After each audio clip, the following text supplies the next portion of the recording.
Hello नमस्कार, जय हिंद साथियों। मैं उमा शंकर गुप्ता आप सभी का स्वागत करता हूं आपके अपने YouTube परिवार श्री रमा एकेडमी में। साथियों, आज के इस सेशन में हम लोग विद्युत इलेक्ट्रिसिटी पर विस्तार से चर्चा करने वाले हैं।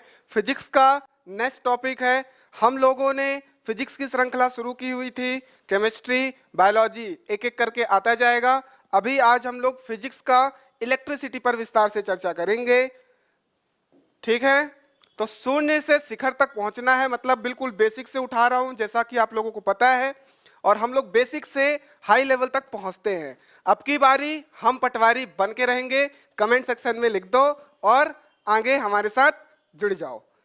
साथियों, क्या होता है इलेक्ट्रिसिटी, इसे समझने से पहले आप लोगों को मैं बता दूं, आप लोगों ने एक वर्ड सुना होगा कि हम लोग मोबाइल को चार्ज करते हैं, तो मोबाइल चार्ज हो रहा है।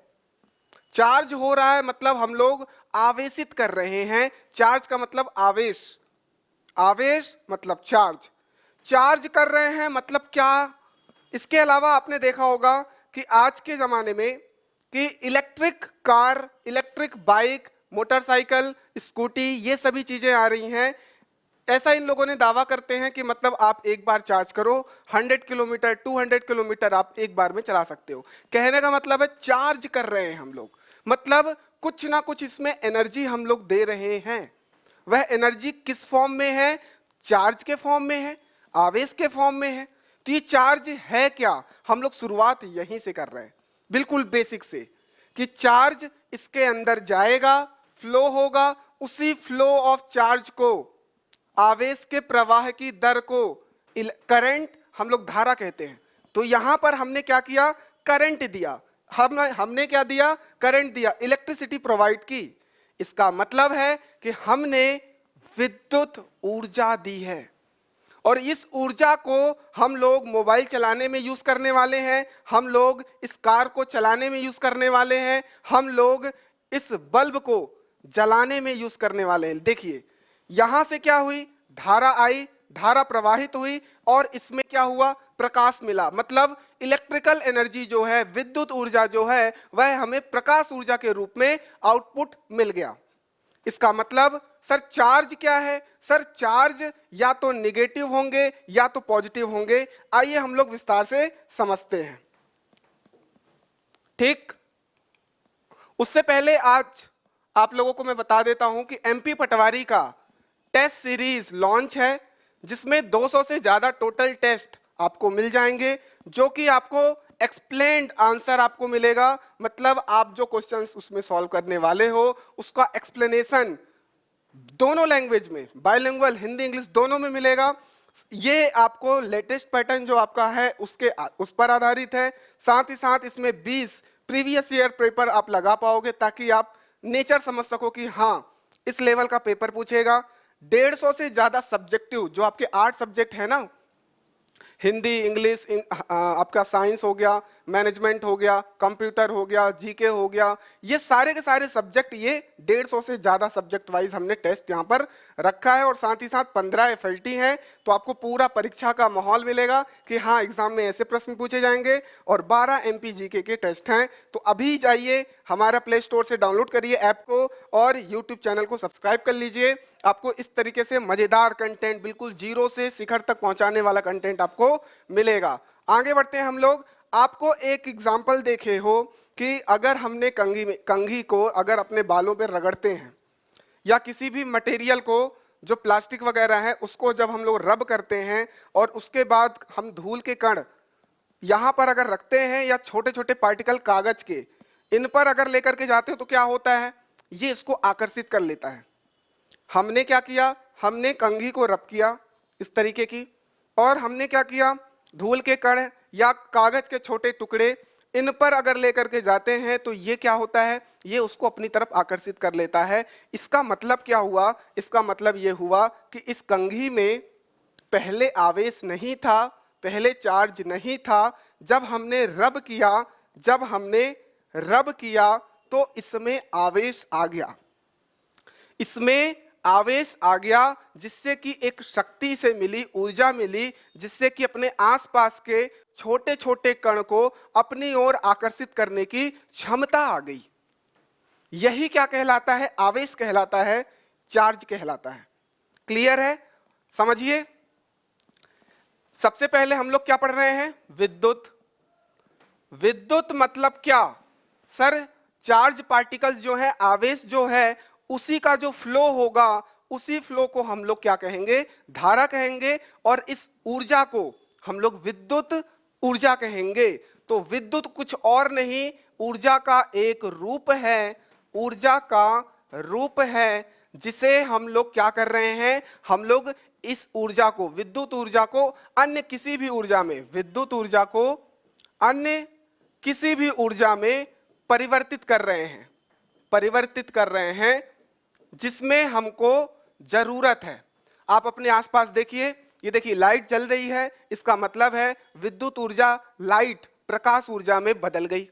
फैन चल रहा है, विद्युत ऊर्जा जो है काइनेटिक मतलब यांत्रिक ऊर्जा में बदल गई। इस तरीके के तमाम एग्जाम्पल। विद्युत ऊर्जा बहुत ही सरल ऊर्जा है, जिसको हम लोग किसी भी अन्य ऊर्जा के फॉर्म में बदल सकते हैं। इतनी बात क्लियर हो गई। आगे देखते हैं क्या विद्युत, इलेक्ट्रिसिटी, इसके बेसिक चीजों पर हम लोग ध्यान देते हैं कि विद्युत की उत्पत्ति ग्रीक भाषा के शब्द एम्बर से हुई है, जिसका अर्थ इलेक्ट्रॉन है। और बेसिक से देखो, इलेक्ट्रॉन है। सर, आवेश की बात कर रहे थे आप। आवेश दो तरीके का, धनावेश, ऋणावेश। अब आपने केमिस्ट्री का अपने अध्याय अभी लास्ट में पढ़ाया है, उसमें आपने परमाणु का जिक्र किया था। परमाणु मुख्यतः तीन चीजों से बना है, इलेक्ट्रॉन, प्रोटॉन, न्यूट्रॉन। इलेक्ट्रॉन मतलब ऋणावेश, नेगेटिव, नेगेटिव चार्ज। प्रोटॉन मतलब पॉजिटिव चार्ज, धनावेश। और न्यूट्रॉन मतलब उदासीन, कोई चार्ज नहीं। तो वहां पर इलेक्ट्रॉन है कि नहीं है? बिल्कुल। अब यहां पर आपको एक चीज समझना है, आपका जो सर्किट होता है ना साथियों, कुछ इस तरीके का होता है। मैं आपको समझाने पर पूरा ध्यान दे रहा हूं, आप लोग भी समझने की कोशिश कीजिएगा। ठीक इस तरीके का हमारा एक नॉर्मल सर्किट होता है। मान लो इसमें एक बल्ब भी लगा है कुछ इस तरीके का। ठीक, एक रेजिस्टेंस, एक बल्ब, ये बैटरी हमारी लगी है, सेल, यहां से करंट आई जा रहा है और इस तरीके से हमारा सर्किट कंप्लीट है। यही सर्किट हमारे घर की भी होती है। क्लियर है? मतलब स्विच हमने ऑन किया, जैसे ही हमने स्विच ऑन किया हमारी धारा बहती है और ये बल्ब जल जाता है, फैन चल जाती है, सब कुछ होता है। क्लियर? यहां पर जो रेजिस्टेंस है, ये वायर होते हैं, ये कॉपर की वायर होगी, एल्यूमिनियम के वायर होगी, किसी ना किसी मेटल की वायर होती है। तो ये मेटल जो है बेसिकली कोई ना कोई परमाणु होगा, कोई ना कोई एटम होगा। मान लेते हैं कि ये कुछ कॉपर की वायर है, तो कॉपर में इलेक्ट्रॉन, प्रोटॉन, न्यूट्रॉन सब होंगे। इलेक्ट्रॉन तो होगा ही होगा, प्रोटॉन तो होगा ही होगा, न्यूट्रॉन तो होगा ही होगा। यही इलेक्ट्रॉन आवेश है, ऋणावेश है, इसी का फ्लो हो रहा है इधर की तरफ। क्यू चार्ज इधर से फ्लो हो रहा है, तो करंट आई इधर से फ्लो हो रहा है। अगर आवेश मतलब ये ऋणावेश, इलेक्ट्रॉन फ्लो होगा तार में, तो हम बोलेंगे कि करंट प्रवाहित तो हो रही है। क्लियर है? तो यहां पर एटम्स मिल मिल करके पूरा का पूरा मेटल बना रखा है, एक कॉपर की वायर बना रखी है। इतनी बात क्लियर है? तो ये बहुत बेसिक चीज था। और आगे देखते हैं। तो हम लोग पढ़ रहे हैं विद्युत, इसको हम लोग ग्रीक भाषा के शब्द एम्बर से इसकी उत्पत्ति किए हैं, और इसका अर्थ होता है इलेक्ट्रॉन, जो कि ऊर्जा का एक रूप है। हमने अभी बताया आपको, ऊर्जा का एक रूप है जिसके कारण पदार्थ में आकर्षित करने का गुण उत्पन्न हो जाता है। आकर्षित करने का गुण उत्पन्न अभी देखा हमने, कंघी को रगड़ के और उठाया था। आपने एक और एग्जाम्पल किया होगा, कुर्सी में बैठ के पीछे से मारा होगा किसी कपड़े से और यहां टच किया होगा, तो आपको करंट, इलेक्ट्रिक शॉक लगा होगा, चट चट आवाज आती, करके देखिएगा। तो वो कुछ और नहीं, आवेशों का प्रवाह हो रहा है, चार्ज प्रवाहित हो रही है, जिससे कि वो मेटल चार्ज हो जा रहा है। और ये एक चीज ध्यान रखना, आप जिस चीज को रब करोगे ना, अगर आप चम्मच वगैरह रब करोगे, उससे उठाने की कोशिश करोगे तो नहीं होगा। यहां पर आवेश जो होगा, आवेशित जो पदार्थ होंगे रब करने पर, वो कंडक्टर नहीं होंगे, वो इंसुलेटर होंगे, प्लास्टिक वगैरह। ठीक, विद्युत को मुख्यतः दो भागों में विभाजित किया गया है। एक विद्युत होता है स्थिर विद्युत, दूसरा होता है गतिक विद्युत, जिसको हम लोग इलेक्ट्रोस्टैटिक्स बोलते हैं, और गतिक को इलेक्ट्रोडायनेमिक बोलते हैं। इसे ध्यान रखना है। कि विद्युत हो गया सर, विद्युत की उत्पत्ति ग्रीक भाषा के एम्बर से हुई है, जिसका मतलब इलेक्ट्रॉन होता है। विद्युत मतलब ऊर्जा का एक रूप है जिसे अन्य ऊर्जा के रूप में बदल करके उसका आउटपुट हम लेंगे। क्लियर?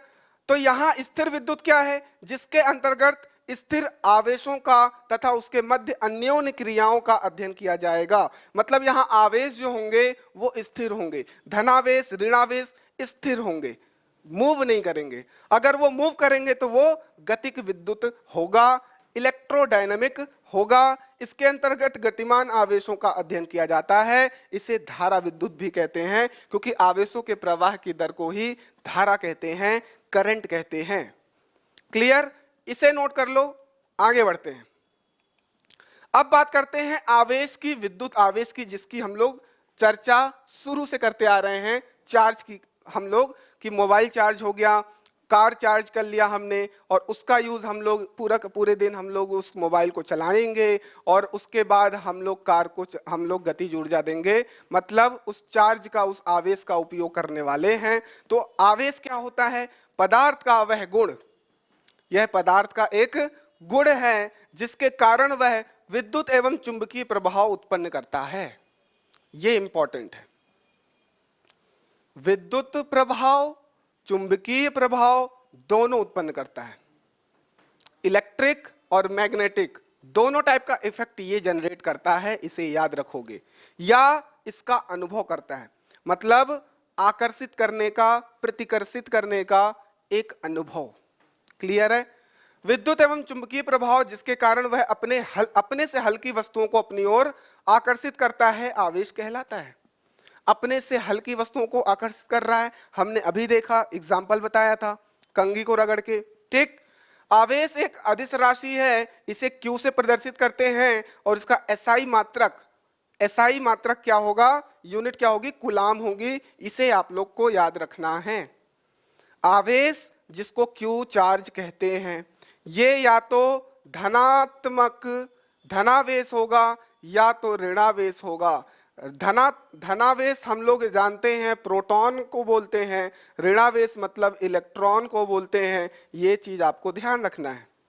इसका आपको मात्रक कूलाम याद रखना है कि आवेश को किस में मेजर करते हैं? तो कूलाम में मेजर करते हैं। ये इंपॉर्टेंट फैक्ट्स हैं, ये चीज आप जरूर याद रखना। विद्युत और चुंबकीय प्रभाव, ये दोनों प्रभाव को उत्पन्न करता है, विद्युत भी चुंबकीय भी। बिना चुंबक के भी चुंबकीय प्रभाव पाया जा सकता है, करंट प्रवाहित करके किसी कंडक्टर में। ये चीज मैं आपको समझाऊंगा, नोट कर लीजिए इसे। ये हो गया विद्युत आवेश।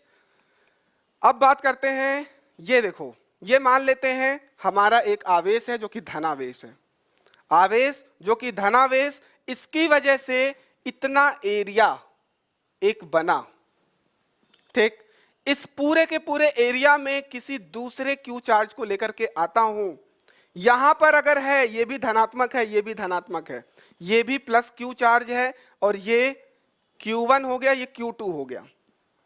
अगर मैं इस चार्ज को यहां रखूं तो इसमें कोई भी आकर्षण प्रतिकर्षण नहीं होगा, परंतु इसको मैं इसके दायरे में, बाउंड्री के अंदर लेकर के जाने की कोशिश करूंगा तो ये इसे एक फोर्स लगाएगा पीछे की तरफ।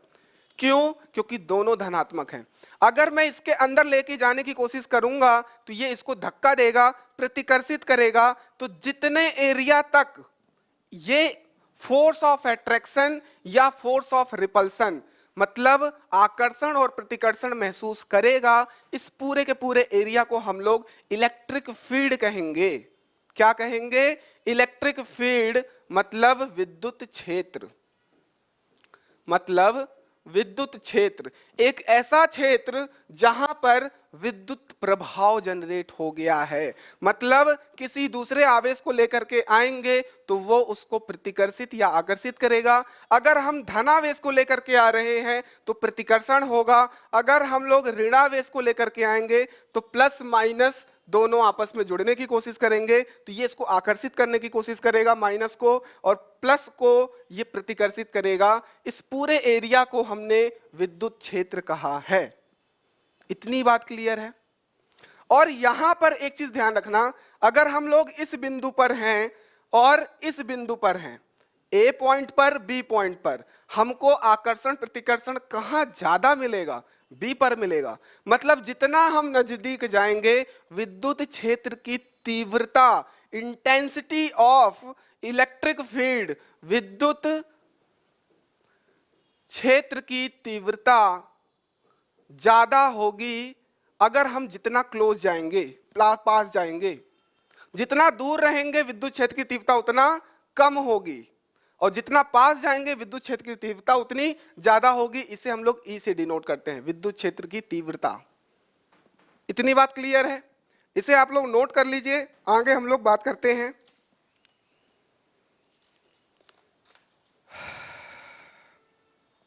ठीक, विद्युत क्षेत्र की तीव्रता, इसे हम लोग डिफाइन करेंगे हम लोग। इतनी बात क्लियर है कि एक आवेश है, उस आवेश के द्वारा एक एरिया बनाएगा। जैसे मैग्नेट आप देखे हो, चुंबक, चुंबक का भी सेम काम होता है कि अगर किसी चुंबक के पास दूसरा चुंबक या फिर आयरन लेकर के आए तो उसको आकर्षित या प्रतिकर्षित करता है। अपने ईयरफोन को जोड़ने की कोशिश करना, प्रतिकर्षण होगा, ठीक है, क्योंकि दोनों में चुंबक है। नॉर्थ पोल एक दूसरे को प्रतिकर्षण, नॉर्थ साउथ आकर्षण, साउथ साउथ प्रतिकर्षण, इस तरीके की चीजें होती हैं। तो हम लोग उसको मैग्नेट में पढ़ेंगे। दोनों फिनोमिना लगभग सेम है, बस डिफरेंस ये है कि वो मैग्नेट की वजह से हो रहा है और ये इलेक्ट्रिक की वजह से, करंट की वजह से, विद्युत की वजह से हो रहा है ये फिनोमिना। तो यहाँ पर ये जो क्षेत्र बना इसको विद्युत क्षेत्र कहते हैं। क्लियर है? आगे बढ़ते हैं। यहां पर देखो, ये धनावेश ऋणावेश। धनावेश से आपको हमेशा ये जो फील्ड लाइन है, ये विद्युत क्षेत्र की लाइन है ना? इस लाइन को क्या बोलते हैं?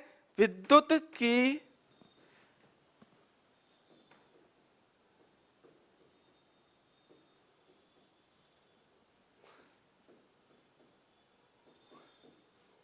विद्युतीय रेखा या विद्युत रेखा, विद्युत क्षेत्र की रेखा भी बोल सकते हैं, विद्युत क्षेत्र की रेखा।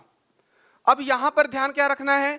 प्लस वाला अगर चार्ज है तो उससे आवेश, मतलब उससे रेखाएं बाहर की ओर जाएंगी। इस आवेश में रेखाएं बाहर की ओर जाएंगी, इस आवेश में रेखाएं अंदर की ओर आएंगी। इससे भी प्रश्न बने हैं, इसलिए बता रहा हूं। क्लियर है? तो यहां पर अगर, अब दोनों में क्या कंडीशन है देखो, प्लस क्यू चार्ज को मैं लेके आने वाला हूं दोनों के पास। कौन सा चार्ज? Plus Q charge. अगर प्लस क्यू चार्ज यहां पर लाऊं तो ये प्लस प्लस प्रतिकर्षण होगा, अगर मैं इसके पास लाऊं तो प्लस माइनस आकर्षण होगा। इसलिए इसमें अंदर की तरफ और इसमें बाहर की तरफ हमको विद्युत क्षेत्र दिखाना पड़ता है। ये जो लाइन है ये दिखाना पड़ता है, ठीक। और एक्सपेरिमेंट करके, ऑस्टेट का एक्सपेरिमेंट और भी तो तमाम एक्सपेरिमेंट करके हमको ये मिला है कि जो लाइन है, फील्ड लाइन है, ये प्लस से निकलती हैं और माइनस में खत्म हो जाती हैं। प्लस से निकलती हैं, धनावेश से निकल करके ऋणावेश में खत्म हो जाती हैं। इसे नोट कर लोगे आप। ये देखो, धनावेश से निकली और ऋणावेश पर जाकर के खत्म हो गई। ये निकल रही है फील्ड लाइंस। इतना हमारा फील्ड लाइन है, इतने के अंदर अगर किसी दूसरे आवेश को लेकर के आएंगे तो या तो वो आकर्षण या तो वो प्रतिकर्षण फील करेगा। आई होप इतना बेसिक चीज आपको समझ में आ गया है। अब हम लोग आगे बढ़ाते हैं अपनी गाड़ी को। चलिए, यहां पर एक नाम आपको याद रखना है, बेंजामिन फ्रैंकलिन का। बेंजामिन फ्रैंकलिन ही वो साइंटिस्ट हैं जिन्होंने नाम दिया था धनावेश और ऋणावेश का। इन्होंने कहा था आवेश मुख्यतः दो प्रकार के होते हैं, एक तो धनावेश, एक ऋणावेश। नेगेटिव चार्ज, पॉजिटिव चार्ज होता है। ये किसने बताया है? तो आपको नाम याद रखना है, बेंजामिन फ्रैंकलिन का। सजातीय आवेश एक दूसरे को प्रतिकर्षित, विजातीय आवेश एक दूसरे को आकर्षित करते हैं, ये आपने देख लिया। सजातीय आवेश मतलब प्लस प्लस, सजाती है सेम सेम है, माइनस माइनस, सजाती हैं सेम सेम है। अगर सेम नेचर के आवेश हैं, आपस में पास लाएंगे तो प्रतिकर्षण होगा, और अपोजिट नेचर के अगर लेकर के आएंगे आवेशों को, चार्ज को, प्लस माइनस या माइनस प्लस, तो इनके बीच में आकर्षण होगा। किसने बताया? बेंजामिन फ्रैंकलिन ने बताया। इसके अलावा ये नोट आपको ध्यान रखना है, बहुत इंपॉर्टेंट है एग्जाम पॉइंट ऑफ व्यू से, ठीक। क्या एक स्थिर आवेश केवल विद्युत क्षेत्र उत्पन्न करता है? एक स्थिर आवेश विद्युत क्षेत्र उत्पन्न करता है। ये स्थिर आवेश है, आवेश इसमें मूव नहीं कर रहा है, खाली यहां पर रुका हुआ है। तो इससे क्या बना? एक विद्युत क्षेत्र बना। परंतु अगर ये आवेश मूव कर रहा होता विथ वेलोसिटी v, गति कर रहा होता कुछ वेग v से, तो क्या होता, यहां पर सिर्फ विद्युत क्षेत्र उत्पन्न नहीं होता, विद्युत और मैग्नेटिक फील्ड मतलब चुंबकीय क्षेत्र, विद्युत क्षेत्र और चुंबकीय क्षेत्र दोनों उत्पन्न करता।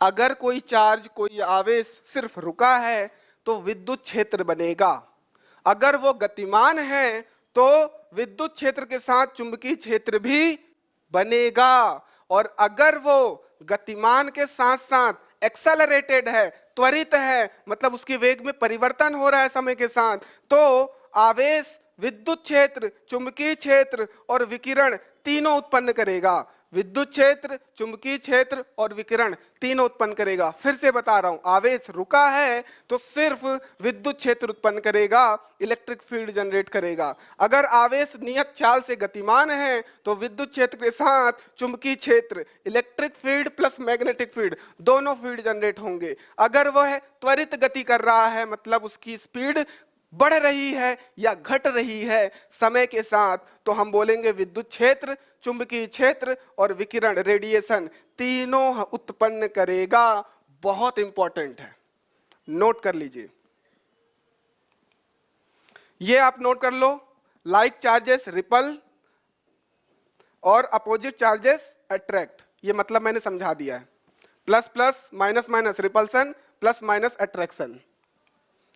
अब बात करते हैं विद्युत क्षेत्र, जो मैं इलेक्ट्रिक फील्ड बता रहा हूं, किसी आवेश के चारों तरफ का जो एक एरिया बन रहा है, जहां तक वह आकर्षण या प्रतिकर्षण को फील करेगा, उस एरिया को हम क्या कहेंगे, इलेक्ट्रिक फील्ड कहेंगे, विद्युत क्षेत्र कहेंगे। विद्युत क्षेत्र की तीव्रता उस एरिया में जितना फोर्स, जितना बल वो फील कर रहा है, वह उसकी तीव्रता कहलाती है, कि कितना बल वह फील कर रहा है। अगर वह यहां पर है और यहां पर है, तो यहां पर बल कम होगा, यहां पर बल ज्यादा होगा। तो यहां विद्युत क्षेत्र की तीव्रता, इंटेंसिटी ऑफ इलेक्ट्रिक फील्ड ज्यादा होगा और यहां कम होगा। जितना दूर जाएंगे विद्युत क्षेत्र की तीव्रता, E की वैल्यू कम होती चली जाएगी, जितना पास जाएंगे विद्युत क्षेत्र की तीव्रता उतनी बढ़ जाएगी। क्वेश्चन पूछा है, पास जाने पे विद्युत क्षेत्र की तीव्रता बढ़ती है, घटती है, कोई परिवर्तन नहीं होता है, इनमें से कोई नहीं। तो पास जाओगे तो विद्युत क्षेत्र की तीव्रता बढ़ेगी, आकर्षण बढ़ जाएगा या प्रतिकर्षण बढ़ जाएगा। अगर सेम नेचर के आपस में आएंगे तो प्रतिकर्षण, अपोजिट नेचर के पास में लाएंगे चार्जेस को तो आकर्षण। विद्युत क्षेत्र के किसी बिंदु पर स्थित एकांक धनावेश जितने बल का अनुभव करता है, ये देखो बल का अनुभव, एकांक आवेश अगर किसी बल का अनुभव कर रहा है, उसी को विद्युत क्षेत्र की तीव्रता कहेंगे। इसे हम लोग E से प्रदर्शित करते हैं, और E इज इक्वल टू होता है F/Q। देखो E क्या है, विद्युत क्षेत्र की तीव्रता, उसमें उस क्षेत्र में हम किसी भी चार्ज, मतलब किसी चार्ज आवेश Q को लेकर के जाएंगे, तो वो कुछ ना कुछ बल इसको लेकर के आए, तो ये कुछ ना कुछ बल फील कर रहा है, आकर्षण या फिर प्रतिकर्षण। तो यही बल अपॉन आवेश हमारी विद्युत क्षेत्र की तीव्रता का फॉर्मूला बन जाएगा। विद्युत क्षेत्र की तीव्रता एक सदिश राशि है। विद्युत क्षेत्र की तीव्रता का ऐसा ही मात्रक न्यूटन पर कूलाम। देखो फोर्स का जो मात्रक होता है न्यूटन होता है, और जो चार्ज का होता है वो कूलाम, अभी हमने पढ़ा, तो न्यूटन पर कूलाम हो गया इलेक्ट्रिक फील्ड का, मतलब विद्युत क्षेत्र की तीव्रता का। ये आपको मात्रक भी याद रखना है, पूछे गए हैं, नोट कर लो। आगे बढ़ते हैं।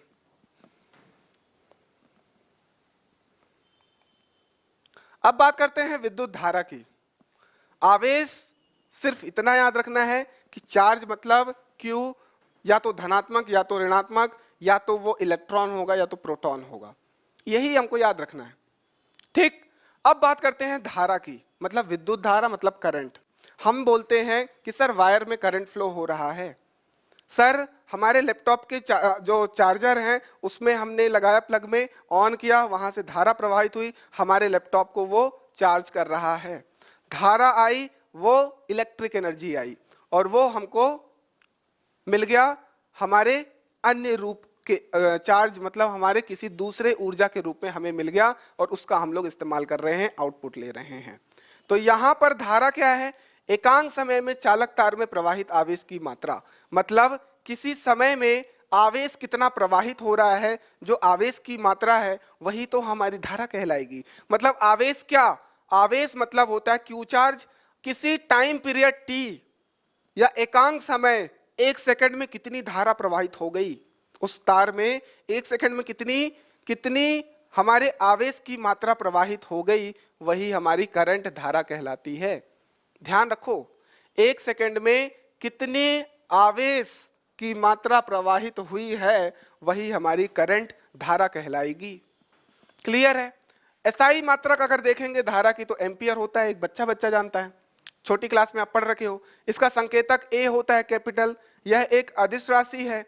अदिश और सदिश मैंने क्लियर कर दिया शुरू में। अदिश मतलब सिर्फ मैग्नीट्यूड की आवश्यकता होगी, मतलब परिमाण की, और अगर सदिश राशि है तो परिमाण के साथ साथ दिशा मतलब मैग्नीट्यूड और डायरेक्शन दोनों की आवश्यकता है। तो विद्युत धारा में परिमाण तथा दिशा दोनों होती है, अदिश राशि है, ध्यान रखोगे। I is equal to Q upon T, note कर लोगे। अब यहां पर आपको ये सर्किट दिख रहा है, ये प्लस से हमारी धारा निकल रही है माइनस की तरफ, प्लस से धारा निकल रही है माइनस की तरफ। ठीक, अब यहां पर एक कॉन्सेप्ट समझ लो साथियों, आवेश जो है वो ऋणावेश का प्रवाह होगा हमारे यहां पर विद्युत में। ऋणावेश मतलब होता है सर नेगेटिव चार्ज, मतलब होता है ये ऋणात्मक वाला जो सिरा है इधर से ही तो इलेक्ट्रॉन फ्लो होगा। तो आवेश का इलेक्ट्रॉन का फ्लो नेगेटिव से पॉजिटिव होता है और करंट का फ्लो पॉजिटिव टू नेगेटिव होता है। ये आपको ध्यान रखना है, ये आपको ध्यान रखना है। यहां लिख लो, आवेश, सर्किट की बात कर रहा हूं, परिपथ में आवेश का प्रवाह कहां से कहां होगा, नेगेटिव से पॉजिटिव की तरफ, ऋणावेश से धनावेश की तरफ, और करंट का मतलब धारा का प्रवाह पॉजिटिव टर्मिनल से लेकर के नेगेटिव टर्मिनल की तरफ होगा। इसे आपको नोट कर लेना है, याद कर लेना है, इसे आपको नोट कर लेना है, याद कर लेना है, फॉर्मूला याद रहेगा। अब यहां पर एक चीज, इसकी मात्रक, चार्ज का मात्रक हमने अभी पढ़ा कूलाम होता है, और टाइम का जो मात्रक होता है वो होता है सेकंड। तो कूलाम पर सेकंड इसका एसआई मात्रक हो गया, और जिसको हम लोग इसे एम्पियर से डिनोट करते हैं, इसे आपको याद रखना है, एम्पियर। एम्पियर एसआई मात्रक हो गया, कूलाम पर सेकंड इसका मात्रक है। पेपर में एम्पियर ना पूछ करके कूलाम पर सेकंड पूछ देगा। 4 ऑप्शन में और भी चीजें होंगी, आपको कूलाम पर सेकंड, ये आपको याद कैसे रहेगा, अगर आपको फॉर्मूला क्यू अपॉन टी याद रहेगा तो आपको इजी याद हो जाएगा। यहां पर देख सकते हो। अब बात करते हैं इलेक्ट्रिक पोटेंशियल की, विद्युत विभव की। आपने 2-3 चीजें याद कर लिया, एक आवेश और एक हमारा करंट धारा। चार्ज और करंट हमने याद कर लिया, अच्छे से समझ लिया, ठीक है। अब बात करते हैं विभव की, पोटेंशियल की। क्या होता है, जब हम किसी एकांक स्वतंत्र धनावेश को अनंत से विद्युत क्षेत्र की किसी बिंदु तक लाने में जितना कार्य करते हैं, उस बिंदु का हमको पोटेंशियल कहलाता है। समझिए क्या होता है, हमने बोला एक धनावेश है, इसकी वजह से एक क्षेत्र बना, विद्युत क्षेत्र बना धनावेश की वजह से। अब इनफाइनाइट से क्यू चार्ज को हम लेकर के आ रहे हैं, अनंत से इसको यहां पर ला रहे हैं, और इसके क्षेत्र में लाने में जो हमको कार्य करना पड़ेगा, इस वाले क्यू चार्ज को इस क्षेत्र में लाने में जो हमको वर्क डन लगाना पड़ेगा, कार्य करना पड़ेगा, वही हमारा विभव कहलाता है। विभव को हम लोग V से डिनोट करते हैं, जो कि क्या हुआ सर, हमको कार्य करना पड़ रहा है किसी एकांक चार्ज को, आवेश को उठा के लाने में, तो वही हमारा क्या कहला गया, हमारा विभव कहला गया। क्या इतनी बात क्लियर है कि किसी चार्ज को उठा के लेके जाने में जितना कार्य करना पड़ा, वो हमारा विभव, वो हमारा पोटेंशियल, विद्युत विभव, इलेक्ट्रिक पोटेंशियल कहलाता है। बहुत आसान है। विभव को हम लोग कैपिटल वी से प्रदर्शित करते हैं। यह एक अदिश राशि, स्केलर क्वांटिटी है। इसका एसआई मात्रक वोल्ट होता है। इसे हम लोग वोल्ट में मेजर करते हैं, कोई दिक्कत नहीं है। पृथ्वी का विभव शून्य माना जाता है तथा इसकी धारिता अनंत होती है। यह आपको याद रखना है। पृथ्वी का विभव 0 होता है, विभवांतर 0 होता है। ठीक है, तो यहां इसका फॉर्मूला याद हो गया सर, W/Q। अब यहां पर आपको पता चल गया कि V = हो गया W/Q। ठीक, W का एसआई मात्रक होता है, क्या होता है, जूल। कूलाम होता है चार्ज का, जूल पर कूलाम हो गया इसका मात्रक। सर आप तो बोल रहे हो मात्रक क्या होता है, बोल्ट होता है, तो इसको एक शब्द में याद कर लो, बोल्ट होता है, जिसको V से डिनोट करते हैं। मात्रक V और जूल पर कूलाम, ये वाला आपको जरूर याद रखना है और याद करने की आवश्यकता नहीं है, सिर्फ फॉर्मूला याद करो, अपने आप बनाओ कि W जो होता है वर्कडन होता है, वर्कडन को हम लोग जूल में मेजर करते हैं और जो कूलाम है वो हमारे आवेश, हमारे चार्ज का मात्रक है। आई होप क्लियर हो गया इतनी सारी चीजें। विभव हो गया। अब यहीं पे विभवांतर भी एक वर्ड आता है, इसे यहीं पे समझ लो, विभवांतर। तो साथियों देखो क्या हो रहा है, मान लेते हैं कि इस क्षेत्र में कोई एक, दूसरा कलर ले लेता हूं, कोई एक चार्ज पार्टिकल है। इस चार्ज पार्टिकल को इस पॉइंट से इस पॉइंट पर लाना है। ए बिंदु से बी बिंदु पर इस चार्ज पार्टिकल को लाने में जो वर्क डन लगेगा, मतलब VB - VA, मतलब वर्क डन लग रहा है इस चार्ज पार्टिकल को उठा के लाने में, इसी को विभवांतर कहते हैं। इस वाले कंडीशन में अनंत से हमने इस चार्ज को लेकर के आए थे जो कार्य करना पड़ा था, और इस वाले केस में इसी क्षेत्र में कोई आवेश है, उस आवेश को उठा के किसी दूसरे बिंदु पर रखना है हमें। तो ये हो जाएगा विभवांतर, विभव में अंतर, विभवांतर, VB - VA। ये क्लियर हो गया, इसको हमने VAB बोल दिया, नोट कर लो। ये हो गया विभवांतर।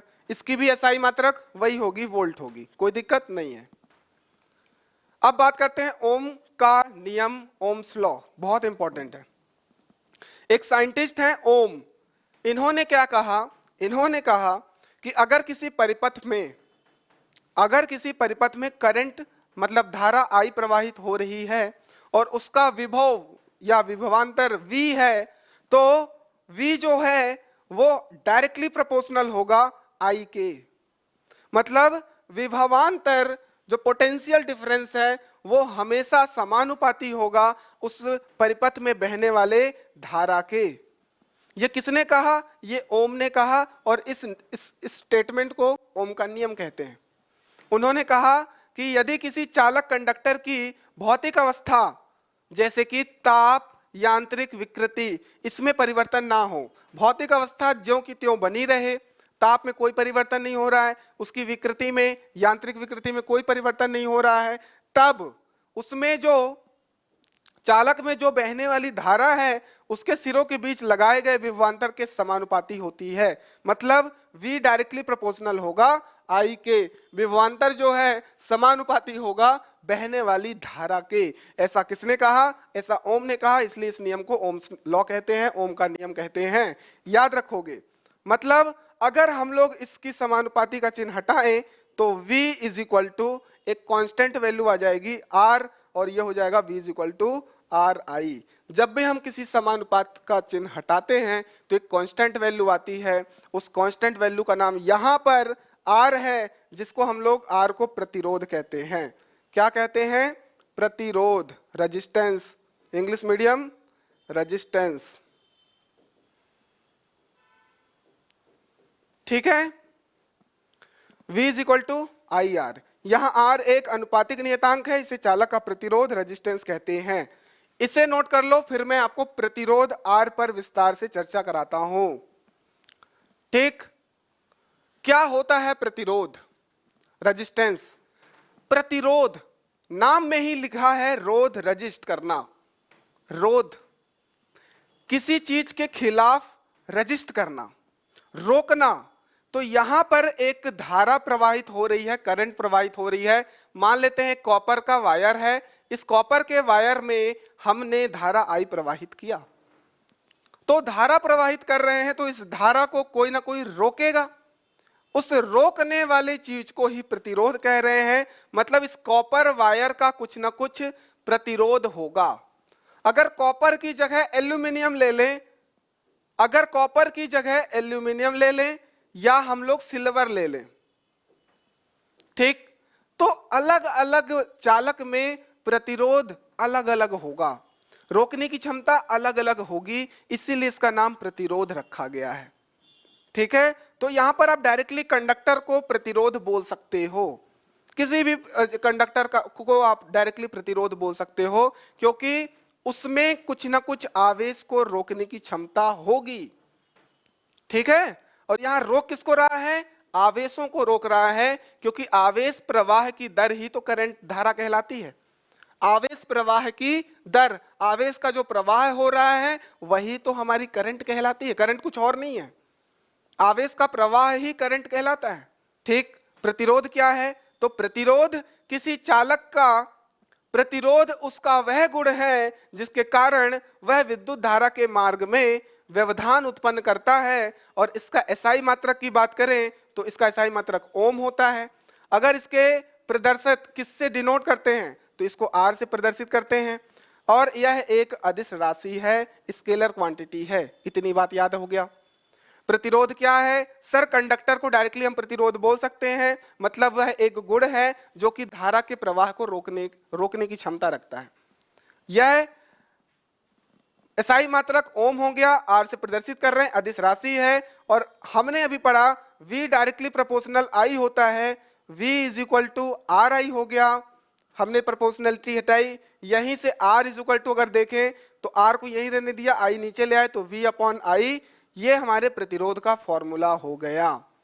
तो यहां से अगर मात्रक निकालें तो V विभवांतर का वोल्ट होता है, I करंट का एम्पियर होता है, वोल्ट अपॉन एम्पियर इसका एसआई मात्रक होता है, जिसको ओम आए और उन्होंने अपना नाम दे दिया, किसको? ओम से डिनोट कर सकते हो, ओम से डिनोट कर सकते हो, मतलब एसआई मात्रक ओम हो गया। ओम को कैसे डिनोट करते हैं? इस तरीके का साइन बना के, ये ओम होता है, नोट कर लीजिए। अब प्रतिरोध की निर्भरता देखते हैं, फैक्टर्स। प्रतिरोध को कौन कौन चेंज कर सकता है, किन किन फैक्टर्स पर आधारित होता है प्रतिरोध अपना। तो यहां पर देखते हैं पहला पॉइंट, प्रतिरोध जो है वो चालक की लंबाई पर निर्भर करता है, चालक की लेंथ पर, जो कंडक्टर है उसकी लेंथ पर ये डिपेंड करता है। कैसे? मान लेते हैं एक कंडक्टर ले लिया हमने कॉपर का, इसकी लेंथ कुछ 15 सेंटीमीटर है। अगर हमने इसी कॉपर वायर में लेंथ बढ़ा दिया, 20 सेंटीमीटर का कर दिया, तो अब क्या हुआ? दोनों कॉपर वायर हैं, बस लेंथ में अंतर है, बाकी क्या है? बाकी इसकी मोटाई, जो क्रॉस सेक्शन एरिया है वो सेम है। तो यहां पर जो साथियों, यहां पर इस वाले वायर का रेजिस्टेंस और इस वाले वायर का रेजिस्टेंस, मान लेते हैं R1 है, इसका R2 है, सेम नहीं होगा।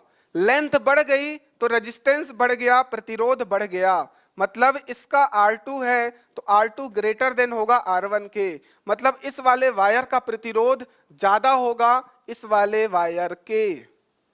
ये इस तरीके से लेंथ पर डिपेंड करता है, मतलब लंबाई बढ़ाने पर प्रतिरोध बढ़ जाता है, लंबाई बढ़ाने पर प्रतिरोध बढ़ जाता है। तो आप लिख सकते हो R proportional to length, R समानुपाती है लेंथ के। चालक के अनुप्रस्थ परिच्छेद के क्षेत्रफल पर भी डिपेंड करता है, मतलब अगर हमने एरिया को बढ़ा दिया या घटा दिया, इस वाले एरिया को, इसकी मोटाई को हमने बढ़ा दिया या घटा दिया तो प्रतिरोध बढ़ घट जाता है। परंतु यहां पर याद रखना, ये इनवर्सली प्रोपोर्शनल होता है, ये डायरेक्टली, ये इनवर्सली, मतलब ये समानुपाती है, ये एरिया के क्षेत्रफल के व्युत्क्रमानुपाती होता है। मतलब अगर एरिया बढ़ा रहे हैं प्रतिरोध कम हो जाएगा, अगर एरिया घटा रहे हैं तो प्रतिरोध बढ़ जाएगा। एरिया बढ़ाने पर प्रतिरोध कम, एरिया घटाने पर प्रतिरोध बढ़ जाएगा। ये चीज याद रखोगे। तीसरा पॉइंट, चालक के पदार्थ की प्रकृति पर। अब वो कॉपर वायर है, एल्यूमिनियम वायर है, सिल्वर का है, अलग अलग नेचर होने की वजह से उनका प्रतिरोध अलग अलग होगा, तो वो नेचर पर डिपेंड करता है। चौथा, ताप पर। अगर टेम्परेचर बढ़ाओगे तो प्रतिरोध भी बढ़ जाएगा, अगर टेम्परेचर बढ़ाओगे तो प्रतिरोध बढ़ जाएगा, अगर ताप कम कर दोगे तो प्रतिरोध कम हो जाएगा। इसे आप लोग नोट कर लोगे, नोट कर लो।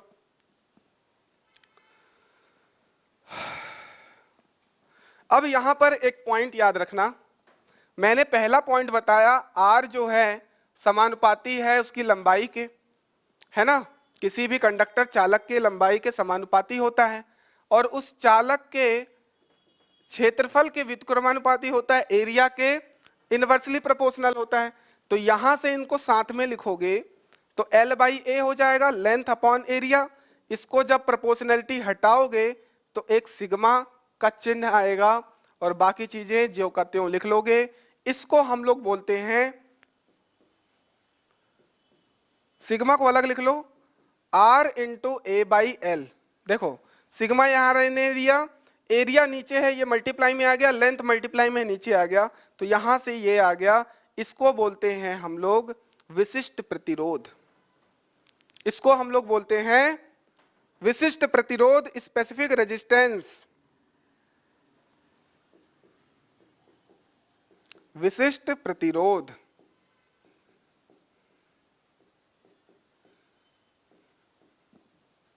स्पेसिफिक रेजिस्टेंस, ठीक। एक वर्ड ये भी होता है रजिस्टिविटी, ये आपको याद रखना है। जो रो है उसको रजिस्टिविटी बोलते हैं, हिंदी में प्रतिरोधकता। ये बहुत इंपॉर्टेंट है, इसे नोट कर लो।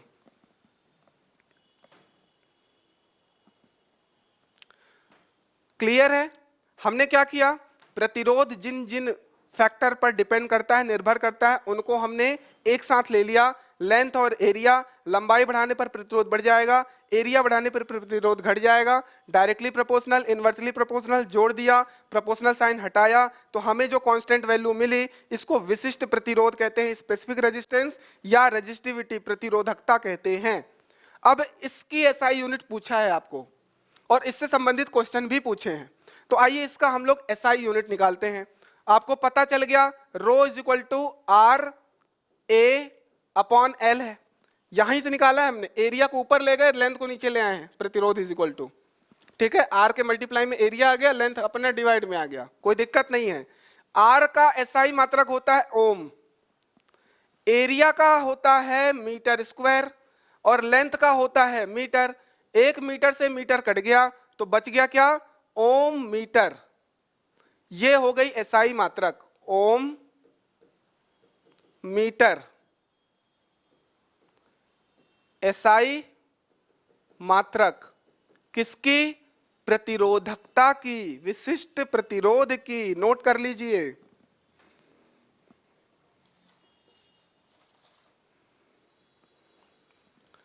अब कुछ इंपॉर्टेंट फैक्ट है, बेसिक चीजें हो गई, और जितनी भी चीजें थी इंपॉर्टेंट हमारे विद्युत चैप्टर का लगभग हो गया है। अब हम लोग कुछ इंपॉर्टेंट फैक्ट्स की बात कर लेते हैं, कुछ ऐसे टर्म्स जो कि इंपॉर्टेंट है, क्वेश्चन डायरेक्टली बने हुए हैं, जैसे कि अमीटर। अमीटर क्या होता है, यह एक डिवाइस है जो कि करंट, जो हमारा धारा है, परिपथ में बहने वाली धारा, उसको ये बताता है कि कितनी धारा प्रवाहित हो रही है, कितनी धारा प्रवाहित हो रही है। तो विद्युत धारा को एम्पियर में मापने के लिए अमीटर नामक यंत्र का प्रयोग करते हैं। ये कुछ इस तरीके से दिखाई देता है, ये जो है आपका फ्लक्चुएट करता है, बताता है कितनी धारा परिपथ में प्रवाहित हो रही है।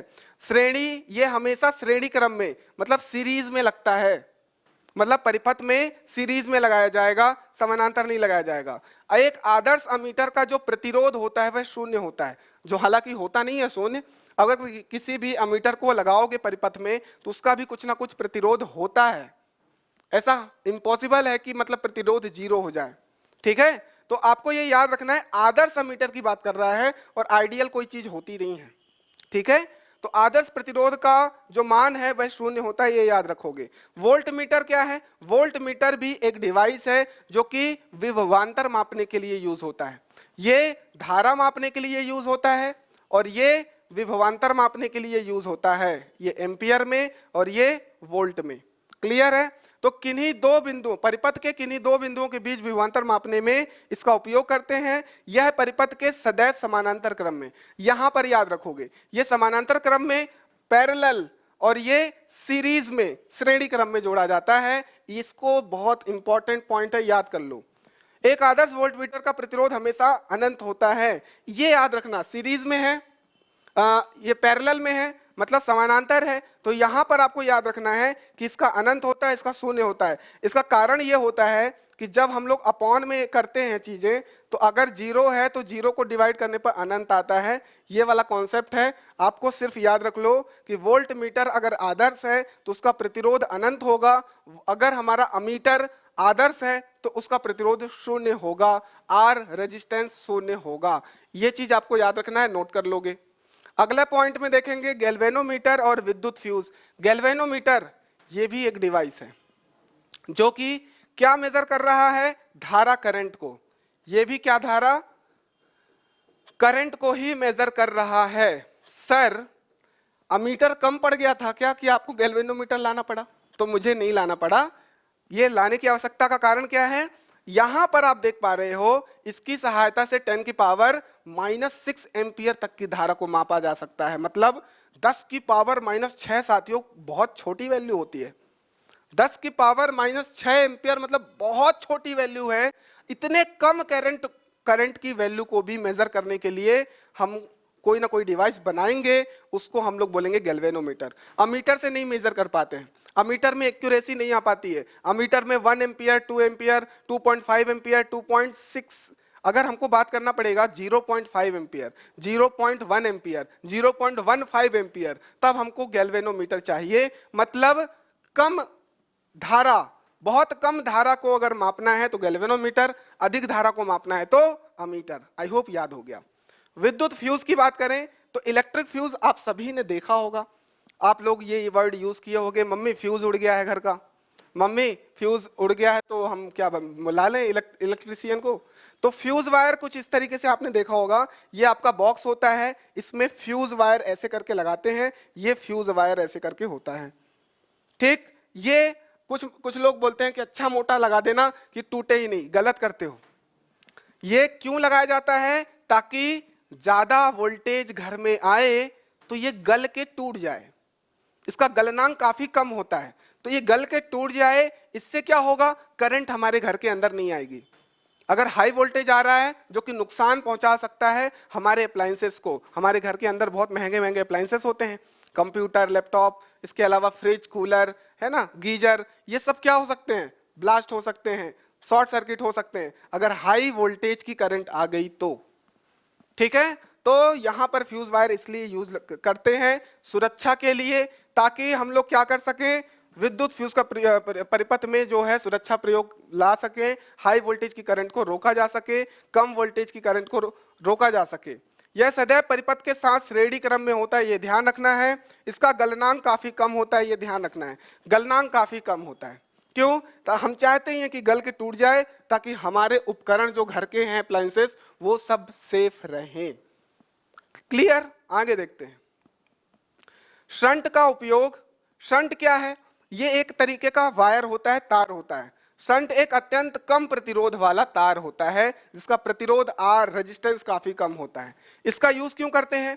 गैल्वेनोमीटर के समानांतर क्रम में, गैल्वेनोमीटर लगा दिया, इसके समानांतर क्रम में हमने इसे जोड़ दिया वायर को, जिससे कि क्या होता है, अगर हमने गैल्वेनोमीटर में समानांतर क्रम में कोई वायर हमने लगा दी जिसका प्रतिरोध काफी कम है तो वो अमीटर बन जाएगा।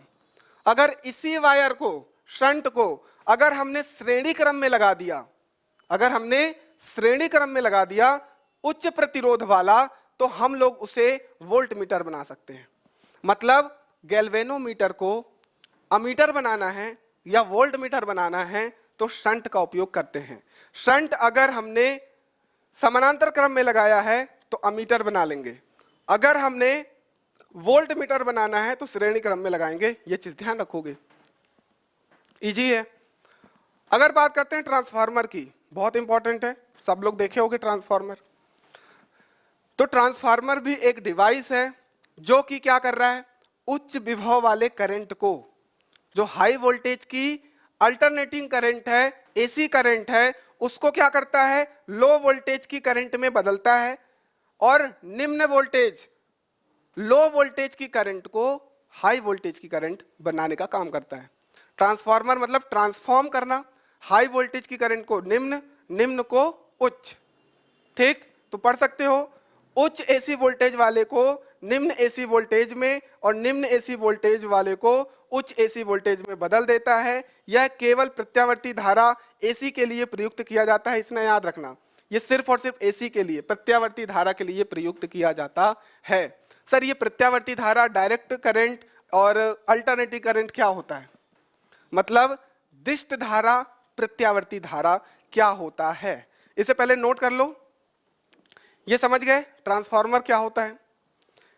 अब बात कर लेते हैं फटाफट दिष्ट धारा और प्रत्यावर्ती धारा की। प्रत्यावर्ती धारा, दिष्ट धारा क्या कहलाता है, प्रत्यावर्ती धारा मतलब अल्टरनेटिंग करंट, मतलब विद्युत परिपथ में परिमाण और दिशा दोनों समान हो, समय के साथ आवर्ती रूप से निरंतर बदलते रहें। अल्टरनेटिंग करंट में हमेशा क्या रखना है, अल्टरनेटिंग करंट में हमको ध्यान रखना है कि परिपथ में जो धारा बह रही है उस धारा का परिमाण मतलब वैल्यू, मैग्नीट्यूड और दिशा दोनों समय के साथ अगर चेंज हो रहा है तो हम बोलेंगे अल्टरनेटिंग करंट है, अगर चेंज नहीं हो रहा है तो वो दिष्ट धारा, डायरेक्ट करंट है। अगर हम लोग अल्टरनेटिंग करंट की बात करें तो यह सिर्फ और सिर्फ ऊष्मीय प्रभाव को प्रदर्शित करता है, ऊष्मीय प्रभाव को, और डायनामो और जनरेटर से उत्पन्न धारा प्रत्यावर्ती धारा कहलाती है। जो भी डायनामो है, मोटर और जनरेटर, इससे जो भी धारा उत्पन्न होगी वो एसी होगी। साथियों आपको ये बता दूं, आपके घर में जो भी करंट प्रयोग में लाई जा रही है ये अल्टरनेटिंग करंट है, ये हमारा कौन सा, प्रत्यावर्ती धारा है। प्रत्यावर्ती धारा को दिष्ट धारा में परिवर्तित करने के लिए हमको रेक्टिफायर चाहिए। मतलब आपसे यहां से प्रश्न बनेगा कि उस डिवाइस का नाम बताइए जो अल्टरनेटिंग करंट को दिष्ट धारा, डायरेक्ट करंट में बदलता है, उस डिवाइस का नाम दिष्टकारी रेक्टिफायर है। मतलब एसी करंट को डीसी करंट में बदलना है तो हमको याद रखना है रेक्टिफायर। ट्रांसफार्मर भी प्रत्यावर्ती धारा पर कार्य करता है। भारत में प्रयुक्त प्रत्यावर्ती धारा की आवर्ती जो है, फ्रीक्वेंसी जो है वो 50 हर्ट्ज होती है, ये हमको ध्यान रखना है।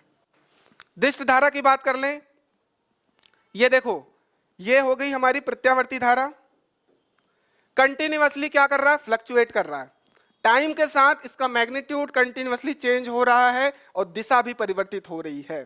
परंतु डायरेक्ट करंट में ये टाइम बढ़ रहा है तो इसके करंट में, ये आई से डिनोट करते हैं, ये करंट बिल्कुल समान है और दिशा समान है, इसको बोलेंगे दिष्ट धारा। और इसकी दिशा और परिमाण समय के साथ निरंतर परिवर्तित हो रहा है तो ये अल्टरनेटिंग करंट है। दिष्ट धारा जल्दी जल्दी देख लो। डायरेक्ट करंट मतलब विद्युत परिपथ में दिशा, ध्रुवता समय के साथ नियत रहती है, मतलब समान रहेगी, समय बढ़ता जाएगा, करंट नहीं परिवर्तित होगी, धारा परिवर्तित नहीं होगी, दिशा भी परिवर्तित नहीं होगी। धारा का यह रूप विद्युत धारा के, उसने क्या, एसी जो है ऊष्मीय प्रभाव को प्रदर्शित करता है। ये ऊष्मीय प्रभाव, रासायनिक प्रभाव, चुंबकीय प्रभाव, तीनों प्रभाव को प्रदर्शित करता है। इंपॉर्टेंट पॉइंट है, नोट कर लो, इसे याद कर लो।